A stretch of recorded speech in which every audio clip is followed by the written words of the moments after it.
suis là pour vous saluer dans le précieux nom de notre Seigneur et Sauveur Jésus-Christ et vous présenter un thème particulier.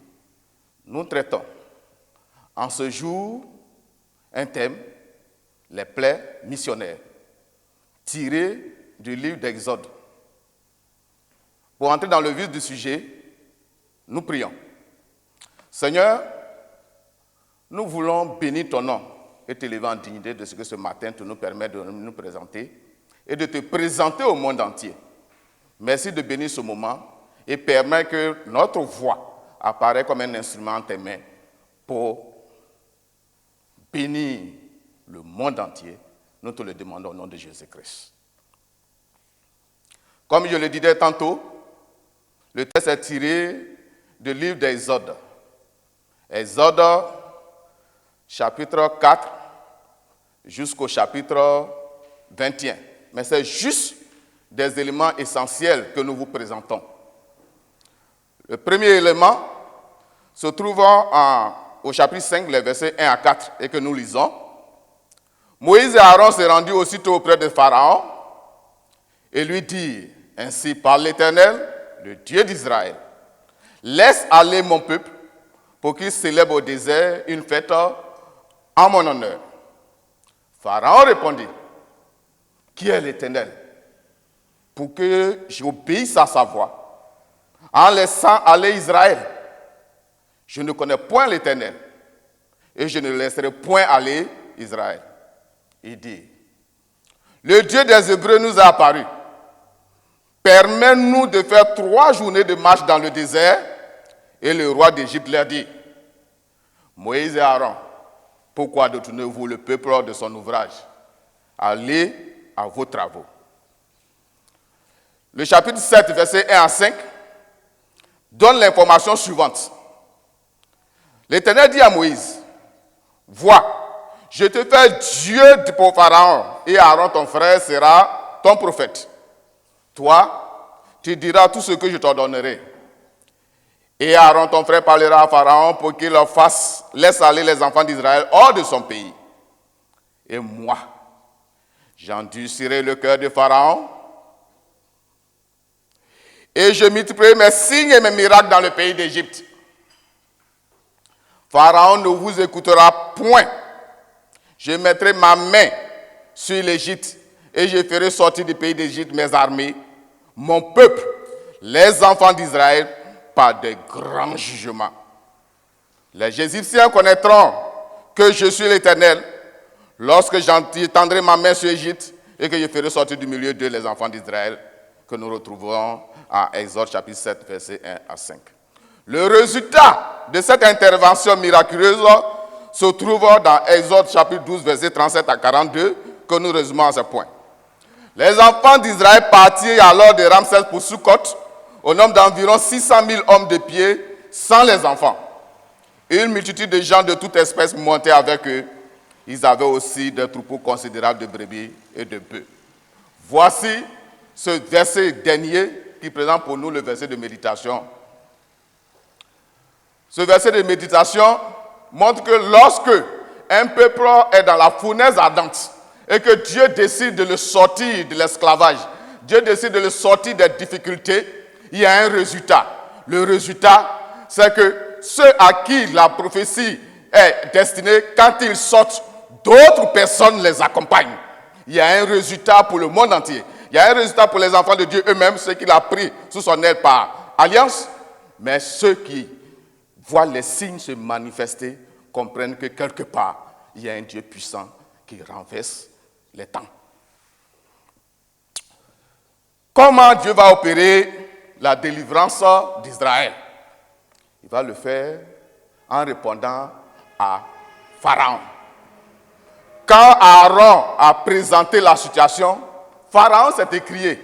Il dit, qui est l'Éternel pour que moi, Pharaon, j'obéisse à sa voix? Et Dieu va se présenter et il viendra dire à Pharaon, je vais te montrer qui je suis. Et pour le dire, il va donner 3 éléments essentiels qui seront pour nous une ossature particulière pour montrer comment dans le monde spirituel, Dieu opère la délivrance. Et cette délivrance sera visible par les résultats. Et lorsque un peuple accepte l'Église, lorsque un peuple accepte la nouvelle voie, la voie de Jésus-Christ, on dit que les actions qui sont mises à part là, pour réaliser cet objectif-là, sont des actions missionnaires. Et pour réaliser cet objectif puissamment auprès de Pharaon, par puissance et par sacrifice, par le sang, Dieu va utiliser ce qu'on appelait les 10 plaies d'Égypte. Voilà pourquoi nous disons que ces plaies-là sont missionnaires. Comment ces plaies vont agir pour que le peuple d'Israël sorte? Premier point, Dieu désire en réalité se révéler. C'est lui qui allait dire à Aaron, de dire à Pharaon, de faire sortir, que lui, il est l'Éternel des armées. Donc en réalité, Dieu ne veut pas être caché. Et il mettra tout en œuvre pour que autour de chacun de nous, dans nos milieux, que ce soit à la maison, au travail, dans la ville, ou partout où on sera pour exercer une activité, nous comprenions que Dieu agit pour que nous le connaissions. Nous comprenons que Dieu agit pour que nous le connaissions. Et ce qu'il va faire, il va utiliser les plaies. Les plaies, nous les connaissons. Nous allons commencer par la première plaie. Les eaux du Nil ont été transformées en sang. Après, il y a une invasion de grenouilles. Mais en réalité, quand ces éléments-là se sont passés, tout le monde commence à se poser des questions. Sachant que d'habitude, là, ce n'est pas cet environnement qui existait en Égypte. Et que maintenant, un matin, par l'action d'un homme, l'eau se transforme en sang. Par l'action d'un homme, il y a une invasion de grenouilles.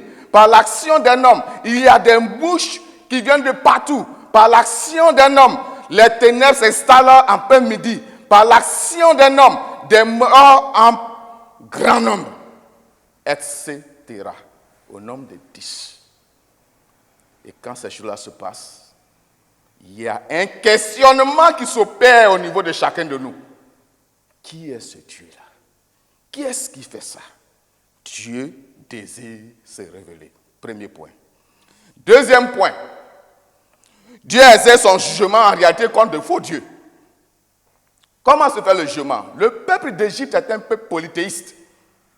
Ils ont des dieux pour toutes choses. Des dieux pour le matin, un dieu pour midi, un dieu pour le soir. Quand il y a l'ombre, c'est un dieu qui est derrière ça. Même pour qu'il y ait la pluie, c'est un dieu qui est derrière ça. C'est un dieu derrière toutes choses. C'est un peuple polythéiste, mais c'est un peuple idolâtre. Un peuple idolâtre. Donc en réalité, Dieu a dit que tous ceux qui usurpent son nom et qui se font passer pour Dieu, là, lui, là, un jour, il va les juger. Et il a pris l'Égypte comme un exemple. Dans ce jugement, tous les dieux. Comment s'opère le jugement des dieux? Les dieux petit d, d minuscule. Le Dieu qui opère le jugement, là, c'est le Dieu avec d majuscule. Comment se fait le jugement? En réalité, la première chose que Dieu se fait, c'est de révéler le monde invisible.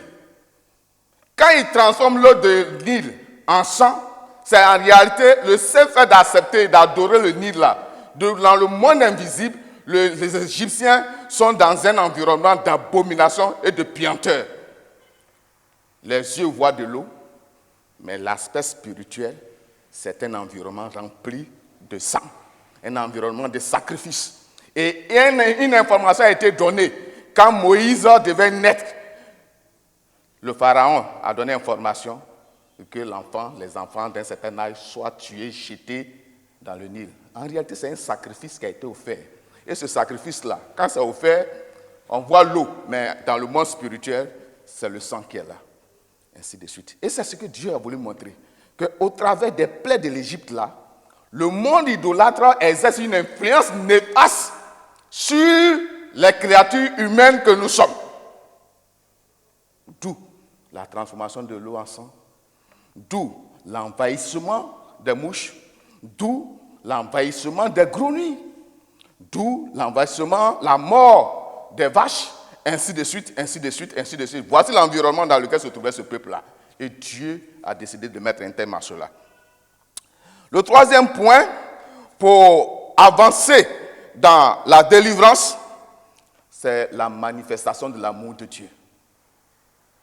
C'est Dieu qui a regardé les enfants d'Israël et puis il dit, vous avez duré pendant 400 ans. Aujourd'hui, moi, Dieu, là, j'ai décidé de venir vous libérer. Il criait tous les jours, mais c'est Dieu qui s'est levé un matin et puis dit, aujourd'hui, je vais vous libérer. Et pour le faire, il s'est manifesté puissamment en cherchant un homme. La naissance même de Moïse, son échappatoire par rapport au décret que Pharaon a mis sur sa tête là, permet de montrer que Dieu était déjà en œuvre.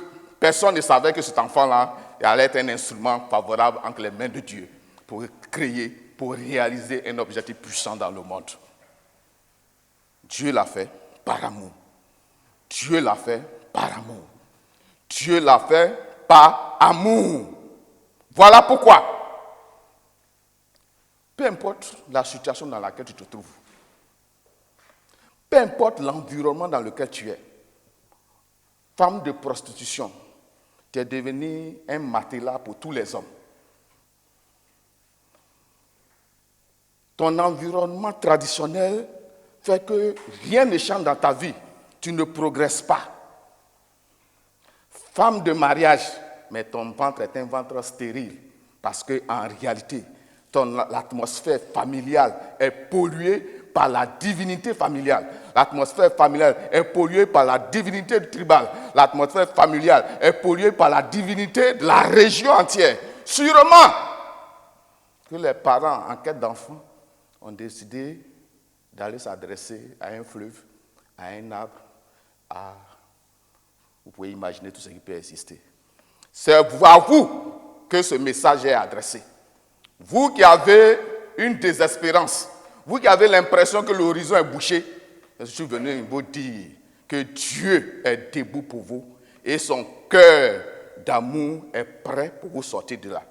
Regardez autour de vous, sûrement des hommes de Dieu ont parlé. Regardez autour de vous, sûrement vous avez écouté par la radio des messages d'appel. Nous venons pour ajouter aussi notre voix à ce groupe d'hommes qui s'est manifesté dans notre vie. Pour que vous aussi, vous écoutez la voix du salut. Lorsque vous accepterez de suivre aujourd'hui Moïse comme type de Jésus-Christ, vous sortirez aussi de Sukkot. Vous sortirez de Sukkot avec des biens. Vous sortirez de Sukkot avec beaucoup d'amour, parce que Dieu l'a manifesté en vous. Mais quand vous partirez, vous ne direz jamais seul. Sûrement dans votre famille, un cousin vous regardera et dit, je ferai comme toi. Vous serez un modèle, un instrument de salut pour les membres de votre famille. Vous ne partirez pas seul. Sûrement dans votre travail, quelqu'un vous regardera parce que votre attitude aura changé. Parce qu'une manifestation glorieuse est faite dans votre vie. Quelqu'un vous regardera et dit, ce monsieur-là, où il est parti là, je vais aller aussi là-bas. Cette dame-là, où elle est partie, moi aussi, je vais aller là-bas. Et je vais sur cette dame-là. Voici comment Dieu, dans son amour, a manifesté la délivrance. Et ce message apparaît comme une voix qui résonne pour tous ceux qui encore ont le cœur meurtri. Acceptez la voix du Seigneur Jésus-Christ. Et votre délivrance sera faite au nom de Jésus-Christ. Amen.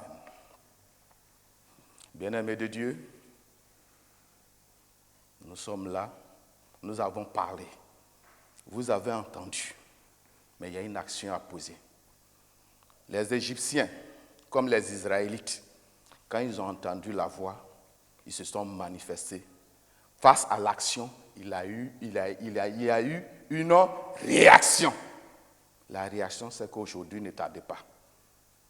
Aujourd'hui, si vous entendez sa voix, n'enduisez pas vos cœurs comme à Mériba, comme au jour de Massa dans le désert. Venez à lui. Venez à lui. Quelqu'un a fait le témoignage suivant. C'est auprès de toi que se trouvent les paroles de la vie éternelle. Amen.